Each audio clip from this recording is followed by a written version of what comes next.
इकडे अमरावतीमध्ये भाजपचे प्रवीण पोटे विजयी झालेत। काँग्रेस आणि वंचितच्या उमेदवाराचा त्यांनी पराभव केला। भाजपच्या प्रवीण पोटे यांना 390 मतं मिळाली आणि काँग्रेसच्या हर्षजित देशमुखांना 0 मतं मिळाली।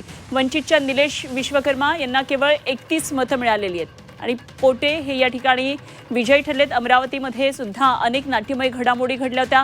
हर्षजित देशमुख जे काँग्रेसचे उमेदवार होते, रुग्णालयामध्ये त्यांच्यावर उपचार सुरू होते, त्यांच्यावर बराच मोठा ताण होता आणि त्यामुळे काँग्रेसनं एक आक्रमक भूमिका घेत तटस्थ राहण्याची जी भूमिका घेतली, त्यामुळे या ठिकाणी काँग्रेसचे जे उमेदवार आहेत त्यांना 0 मतं मिळाली। काँग्रेसच्या हर्षजित देशमुख यांना 0 मतं मिळाली। अमरावती असू दे, चंद्रपूर असू दे, आमच्या अंतर्गत काही गोष्टी झालेल्या आहेत, त्याचा विचार आम्ही निश्चितपणे पक्षांतर्गत या ठिकाणी करू।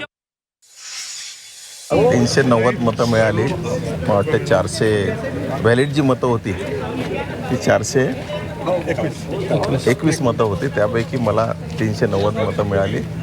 मतं फार चांगली मिळाली, याच्यामध्ये कुठेही शंका नाही, कारण माझी निवडणूक आहे ही निवडणूक नगरसेवक आणि लढलेली निवडणूक आहे प्रवीण पोटे करता आणि मी एक फॅमिली मेंबर म्हणून त्यांच्यासोबत काम करत होतो। गेल्या 12 वर्षापासून 2012पासून माझे प्रत्येकाशी रिलेशन्स आहेत, त्या पद्धतीने आणि फॅमिली एक रिलेशन म्हणून त्यांनी मला मतदान केलेलं आहे।